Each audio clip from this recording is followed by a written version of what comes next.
And Jacob lived in the land of his father's travels, and the land of Canaan too. This is the history of the generations of Jacob. Joseph, being 17 years old, was feeding the flock with his brothers. He was a boy with the sons of Bilhah and Zilpah, his father's wives. Joseph brought an evil report of them to their father. Now Israel loved Joseph more than all his children, because he was the son of his old age, and he made him a tunic of many colors.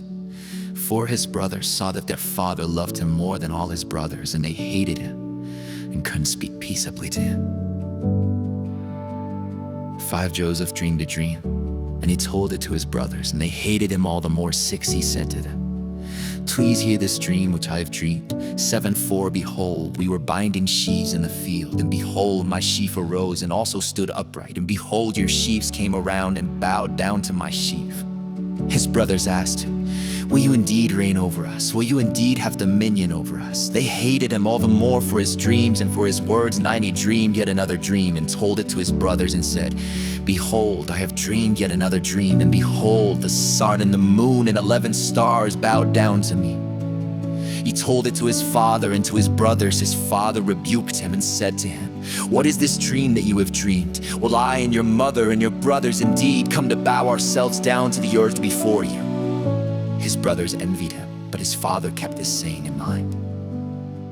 12 His brothers went to feed their father's flock in Shechem. 13 Israel said to Joseph, "Aren't your brothers feeding the flock in Shechem? Come, and I will send you to them." He said to him, "Here I am." He said to him, "Go now, see whether it is well with your brothers and well with the flock, and bring me word again." So he sent him out of the valley of Hebron, and he came to Shechem. 15 A certain man found him, and behold, he was wandering in the field. The man asked him, "What are you looking for?" He said, "I am looking for my brothers. Tell me please where they are feeding the flock." The man said, "They have left here, for I heard them say, 'Let's go to Dothan.'" Joseph went after his brothers and found them in Dothan. 18 They saw afar off, and before he came near to them, they conspired against him to kill him. 19 They said to one another, "Behold, this dreamer comes. 20 Come now therefore, let's kill him and cast him into one of the pits, and he will say, 'An evil animal has devoured him.' We will see what will become of his dreams." 20 Reuben heard it and delivered him out of their hand and said, "Let's not take his life." 20 Reuben said to them, "Shed no blood, throw him into this pit that is in the wilderness, but lay no hand on her, and he might deliver him out of their hand to restore him to his father." And 23 When Joseph came to his brothers, they stripped Joseph with his tunic, the tunic of many colors that was on him. 24 And they took him and threw him into the pit. The pit was empty, there was no water in it. 25 They sat down to eat bread, and they lifted up their eyes and looked, and saw a caravan, Ishmaelites, coming from Gilead with their camels bearing spices and balm and myrrh, going to carry it down to Egypt. 26 Judah said to his brothers, "What profit is it if we kill our brother and conceal his blood? 27 Come, and let's sell him to the Ishmaelites, and not let our hand be on him, for he is our brother, our flesh." His brothers listened to him. 28 Midian and 2 merchants passed by, and they drew and lifted up Joseph out of the pit, and sold Joseph to the Ishmaelites for 20 pieces of silver. The merchants brought Joseph into Egypt.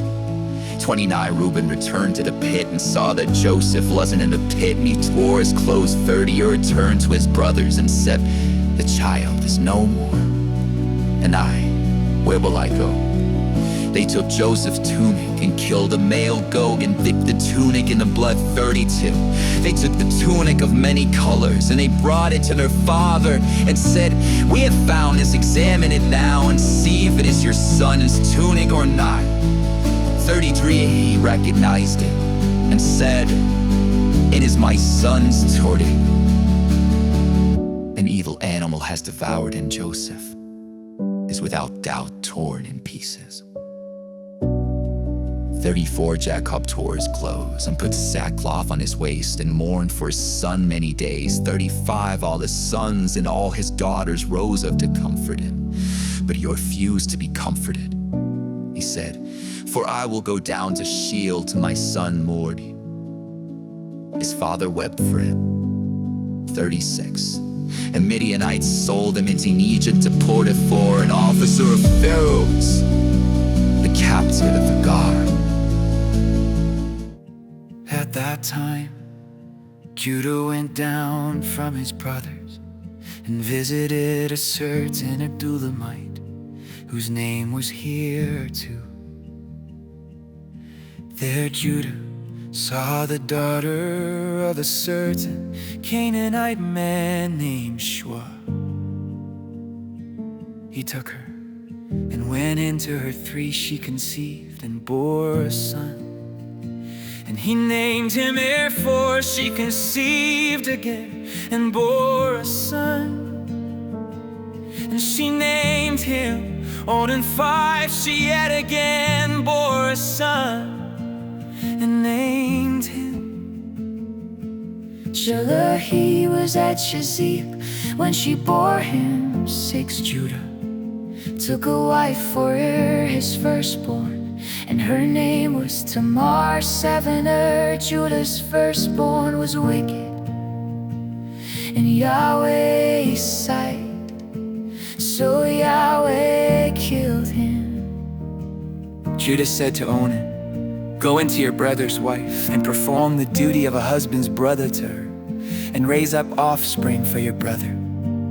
Onan knew that the offspring wouldn't be his. And when he went into his brother's wife, he spilled his semen on the ground, lest he should give offspring to his brother. 10. The thing which he did was evil in Yahweh's sight, and he killed him also. 11. Then Judah said to Tamar, his daughter-in-law, "Remain a widow in your father's house until Shelah, my son, is grown up." For he said, lest he also die like his brothers. Tamar went and lived in her father's house. 12. After many days, Shua's daughter, the wife of Judah, died. Judah was comforted and went up to his sheep shearers to Timnah, he and his friend Hira. The Adullamite. 13. Tamar was told, "Behold, your father-in-law is going up to Timnah to shear his sheep." She took off the garments of her widowhood and covered herself with her veil and wrapped herself, and sat in the gate of Enaim, which is on the way to Timnah. For she saw that Shelah was grown up, and she wasn't given to him as a wife. 15. When Judah saw her, he thought that she was a prostitute, for she had covered her face. 16. And turned to her by the way and said, "Please come, let me come into you." For he didn't know that she was his daughter-in-law.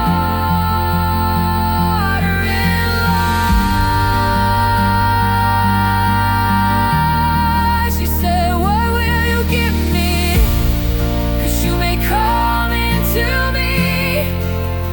17. He said, "I will send you a young goat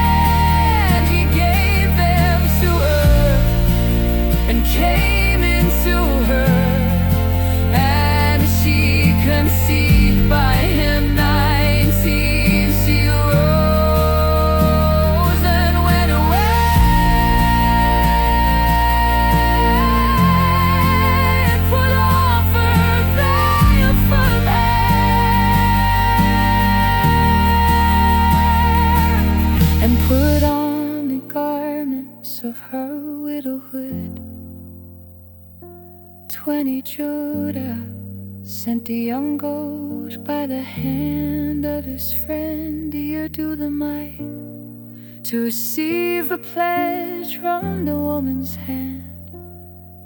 But he didn't find her 21. Then he asked the man of her place, saying, "Where is the prostitute that was at Enaim by the road?" They said, "There has been no prostitute here." 23 Judah said, "Let her keep it, lest we be shamed. Behold, I sent this young goat, and you haven't found her."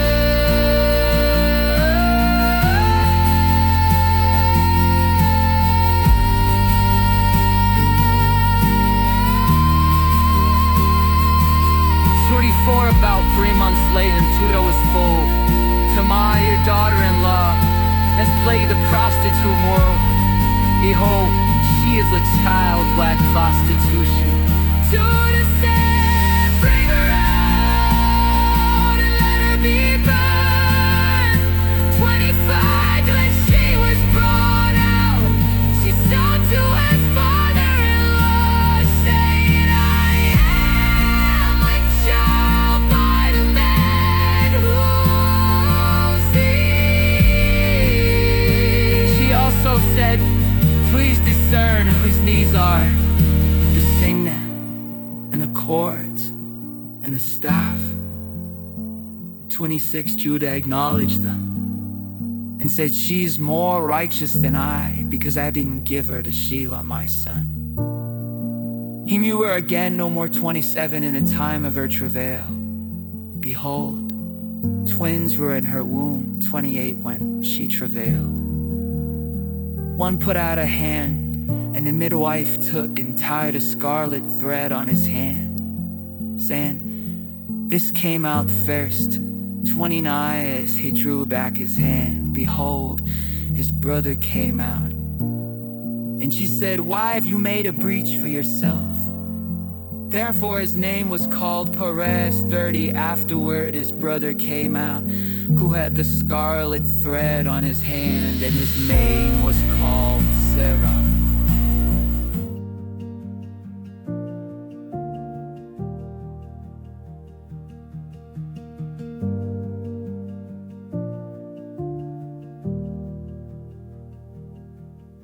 When Joseph was brought down to Egypt, Potiphar, an officer of Pharaoh's, the captain of the guard, an Egyptian, bought him from the hand of the Ishmaelites that had brought him down there.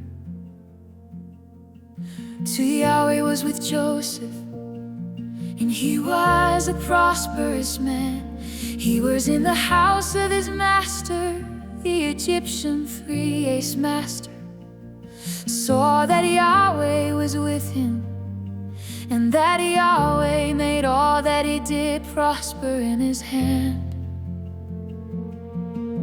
For Joseph found favor in his sight, he ministered to him.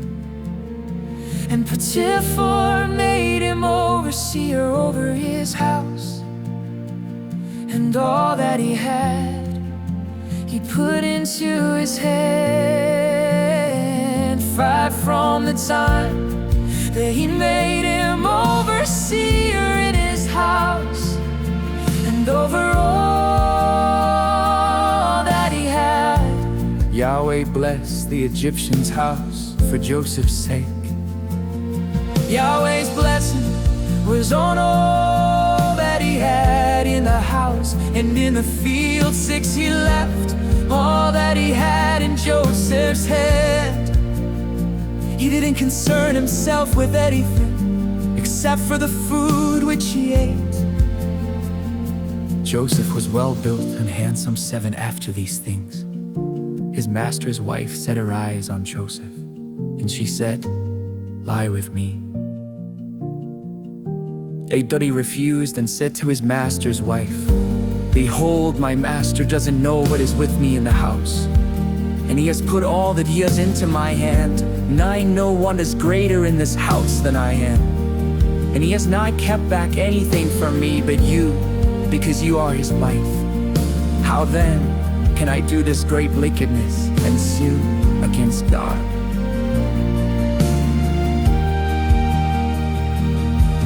Tenacious walked to Joseph day by day.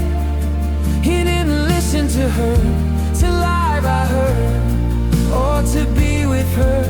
11 about this time, he went into the house to do his work, and there were none of the men of the house inside. 12, she caught him by his garment, said, "Lie with me." He left his garment in her hand and read outside 13. When she saw that he had left his garment in her hand and had run outside 14, called to the men of her house and spoke to them, saying, "Behold, he has brought a Hebrew into us to mock us. He came into me, so lie with me." And I cried with a loud voice, 15, when he heard that I lifted up my voice and cried. He left his garment dry me and ran outside. 19 dubbing by me and ran outside. She laid up his garment by her until his master came home. 17, she spoke to him according to these words, saying, "The Hebrew servant whom you have brought to us came into me to mock me." 18, and as I lifted up my voice and cried, he left his garment by me and ran outside. 19, when his master heard the words of his wife, which she spoke to him, saying, "This is what your servant did to me," his wrath was kindled. 20, Joseph's master took him and put him into the prison, the place where the king's prisoners were bound. And he was there in custody. 21, but Yahweh was with Joseph and showed kindness to him and gave him favor in the sight of the keeper of the prison. 22, the keeper of the prison committed to Joseph's hand all the prisoners who were in the prison. Whatever they did there, he was responsible for it. 23, the keeper of the prison didn't look after anything that was under his hand, because Yahweh was with him. And now what you did, Yahweh made it prosper.